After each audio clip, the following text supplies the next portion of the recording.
Welcome back. Here's a quick look at our top stories tonight.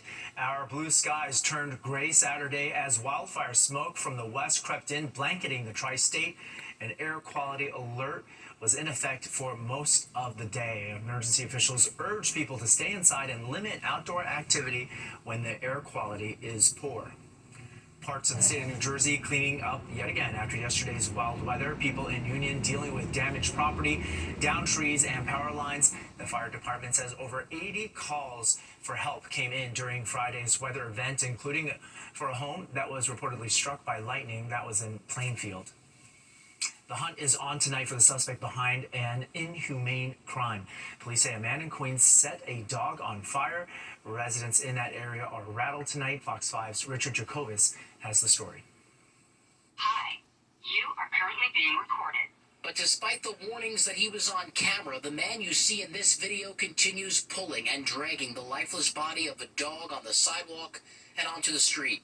We are blurring and pausing this video because of how disturbing it is. Moments later, police say this man does the unthinkable. He takes that dog and sets the helpless animal on fire. They have to put it in jail. They have to put it in jail. In my hands, I kill him. This all happening right before sunrise on Thursday at the corner of 128th Street and 116th Avenue in South Ozone Park, Queens. The NYPD says the suspect took an accelerant and poured it over the dog's body. He then ignites it and runs off. Our camera would help here in this corner to catch these guys who are doing wrong things, you know? It seems like everyone in this now nerved-up neighborhood owns a dog. Signs reminding residents to pick up after their pet have been placed on almost every street corner. Like, that family got a dog, that family across the street got dogs, everybody around here got pets. I personally got 4 cats, too. So to hear, like, somebody just do that outside in public, it's crazy. Police put out these photos from surveillance cameras of what appears to be a nearby deli. The man last seen wearing this maroon sweatshirt with a Polo logo in tan lettering across the chest, gray pants, and a light brown backpack with the letters NCM stitched onto it. In a statement, the ASPCA tonight says it has the remains of the dog and is supporting the investigation by conducting a necropsy. To do that is like hurting another soul, like another kid. It's kind of messed up. It's disgusting. And neighbors here are shaken up. They're left to wonder if this guy lives in their neighborhood or was just passing through here to perform a heinous act. But regardless, cops are asking for your help. If you know something, if you saw something, call Crime Stoppers at 800-577-TIPS. In the South Ozone Park section of Queens, Richard Giacobbe, Fox 5 News. Meanwhile, 2 people are under arrest tonight for allegedly assaulting police officers in Brooklyn. Citizen app video captured the scene.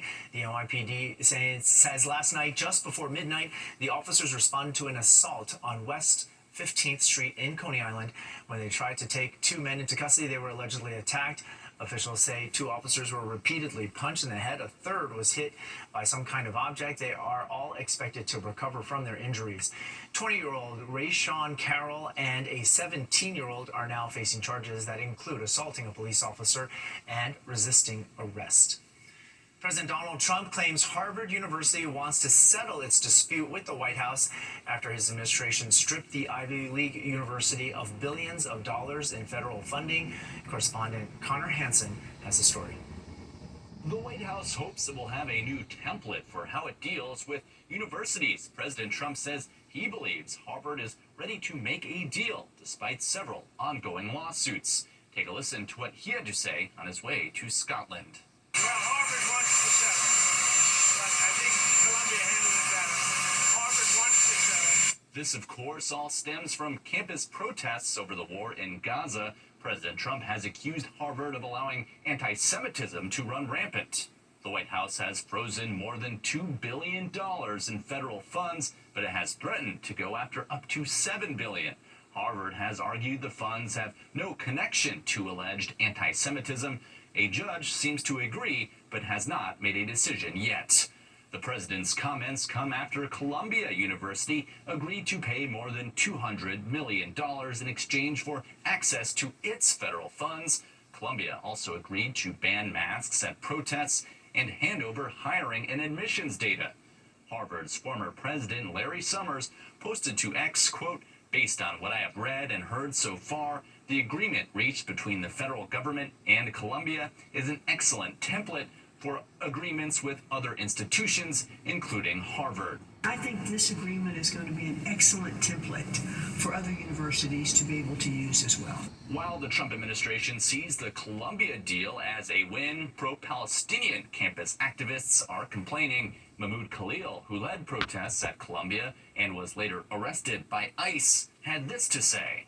This is just one of the latest examples of Colombia's capitulating to Trump's fascist agenda, and by prioritizing Trump's interests over its students and community, Colombia basically failed to protect me and my peers. We have reached out to Harvard to ask if the university plans to settle. So far, we have not heard back.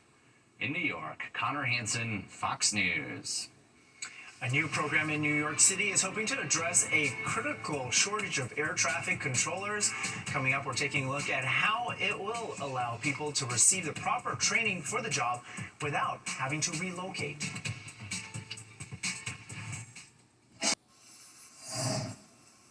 It is an issue that's clearly plaguing airports around the country and especially here in the tri-state. We're talking about a dire shortage of air traffic controllers, but a new program at Vaughn College in Queens is hoping to help alleviate this critical shortage. Fox 5's Antoine Lewis gives us a behind-the-scenes look at their new enhanced air traffic collegiate training initiative. November 621 Charlie Kilo, Academy Tower. Runway 16, line up and wait, traffic departing. Runway 28 right. 23-year-old Elvira Periofslov is giving instructions to a computerized pilot in this simulation. Her goal, to one day be an air traffic controller. I love just all the different aspects of having to control these different moving parts and how much your actions matter while you're on the job. Every single word that you say, every pause that you include or don't include. This training is part of an enhanced air traffic control collegiate initiative coming to Vaughn College in Queens this fall. The college partnering with the FAA to become the first in the Northeast to offer such a program. They have to learn all the runways, all the taxiways, the different parking positions, all the procedures on how an airport works. When they give instructions to an airplane, the consequence of that instruction, and listening that the pilot actually reads back the correct information. If the pilot reads back incorrect information and does something incorrect, and the controller didn't catch it, that puts the burden on the controller, and we teach that from day one. This program could not be taking place at a better time as federal officials continue to stress the need for more air traffic controllers, as well as to get them up to speed even quicker. Newark Liberty International made headlines this spring with an unprecedented number of flight delays and cancellations, the FAA placing the bulk of the blame on a shortage of air traffic controllers, a problem it's facing nationwide. We're going to hit our 2,000 controller threshold this year. We're hoping to get to don't lock me in this. I'm going to shoot for 2,500 next year. Maybe it's going to be 23, 24, but we're going to get more controllers in. A lot of controllers are being asked to work 10-hour shifts, which by law is the most they can work in one day. If a person calls in sick, they're short one person. If two people call in sick because they need a day off, they need a mental health day, then you're down two people. And the facility may only have 7 on a shift, so if you go from 7 to 5, it creates more stress on the people that are attending. And this program allows us to actually mimic and replicate what is done at the FAA Academy in Oklahoma City, so that a student could go right from here to a facility where they'll get additional training. November 185 Mike Lima, runway 28 left at Charlie, clear for takeoff. And the seriousness of the position not lost on Elvira. Knowing that, there are real people involved and that your actions affect a mass makes you want to learn the best way to do it in the right way. From East Elmhurst, Queens, Antoine Lewis, Fox 5 News. Might not have been a very friendly day for the skies for pilots, a hazy day in the city, but will it soon be cleared out by yet another strong thunderstorm? Liv Johnson is here with a look at the forecast. Hi, Liv. Yeah, Arthur. Well, at least it was a little bit cooler than it was yesterday. We saw highs in the mid-80s, but we will get back to a potential heat wave by the start of next week. But first, some showers and thunderstorms tomorrow. I'll have your full forecast after the break. More than 500 participants joined New York Roadrunners for the first ever NYRR Start Line Series event this morning in Long Island City. As part of the DOT's Summer Streets program, the event was the first of 2 free beginner-friendly community fun runs open to those choosing to walk or jog it, or really runners of all experience levels. Want to get in on this? Well, registration is still open for the second NYRR Start Line Series event in Brooklyn, with the free 5K fun run taking place in Crown Heights on Saturday, August 23rd. Time now for our weather. Liv Johnson joins us now with some pretty tropical conditions ahead. Yeah, that's right. We do have the rain, some showers and thunderstorms that are going to hit tomorrow. Some could be strong to severe, especially in the afternoon. Then a potential heat wave next week. So yeah, a lot of tropical forecasting going on. But we do have a nice next weekend, it looks like right now.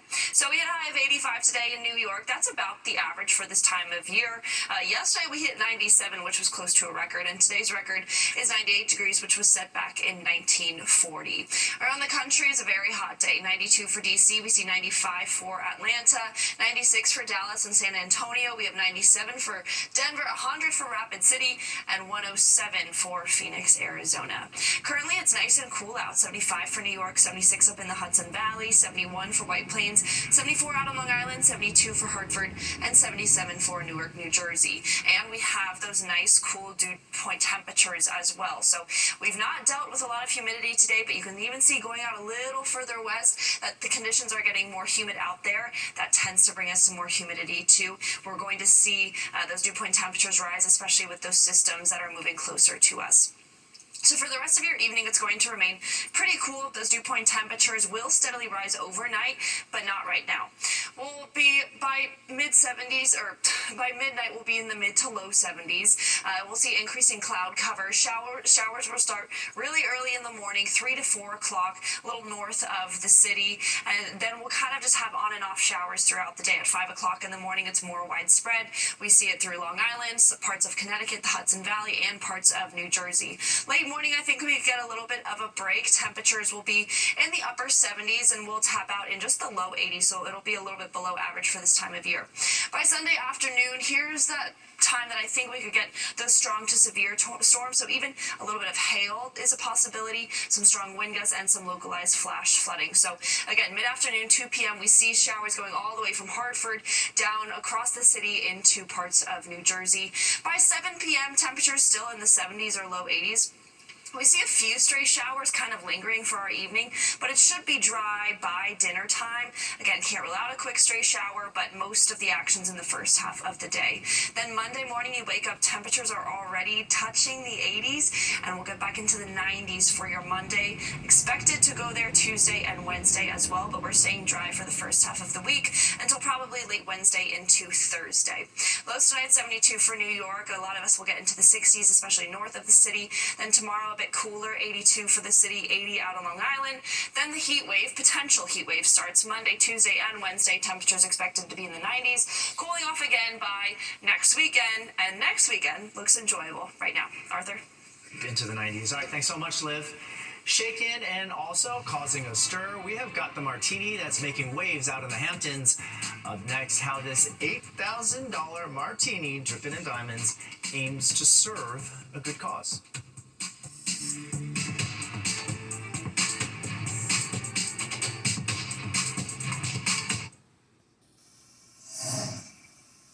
One particular martini is causing a stir out in the Hamptons, not because of its massive size, but for the bling that comes with it.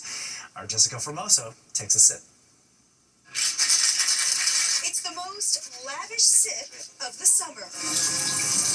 This oversized martini drink goes for $8,000. That's right, $8,000. Would you drink it? It's $8,000, you get the necklace.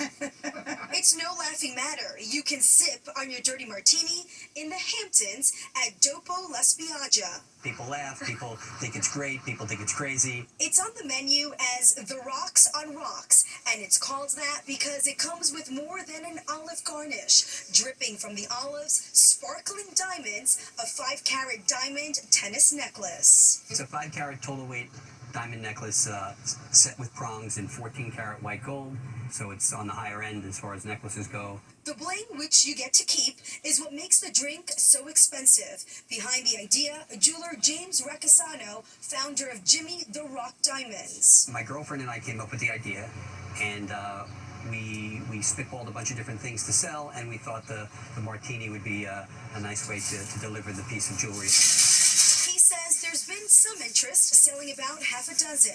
And you don't have to order a martini for $8,000. You can choose your drink. Heck, if you want an iced coffee in the glass, they will pour you an iced coffee. Our joke was, if they're spending this much money, they could drink whatever they want. So yes, the martini and the necklace is $8,000, but here's the twist. $1,000 goes to the charity of your choice. $1,000 goes towards their charity of their choice, so we're not influencing anything. It's for someone that would like to do something different than just going to a jeweler and buy a necklace. Would you pay the $8,000 to get the necklace? Probably not. I think, it's like a fun idea as a gift, probably, if it comes with that. Hate it or love it, the liquid luxury is here to stay throughout the summer. In Sag Harbor, I'm Jessica Formoso, Fox 5 News. So a necklace with a side of martini. Jennifer Williams is here now with a check of what's coming up in sports. Hi, Jennifer. Heat wave for the start of next week. Arthur. So much, Liv. Let's end with a story about resilience. A couple in the Philippines had no trouble making waves at their wedding ceremony. The church they were exchanging vows at was flooded because of heavy rain earlier in the week. The newlyweds knew there was a risk of flooding because a typhoon made landfall in the Philippines and caused flooding around the country, but they went ahead with the ceremony anyway. If rain's good luck, typhoon must be quite a blessing. That's all we've got for this Saturday night. You're all caught up. If you've missed any part of the 10 o'clock news, you can always catch an encore on our free streaming app, Fox Local. Just scan this QR code on your screen to download the free Fox Local app on your phone, where you can stream our newscasts anytime from anywhere. We're back here tomorrow night. Hope you join us then. In the meantime, have a great weekend.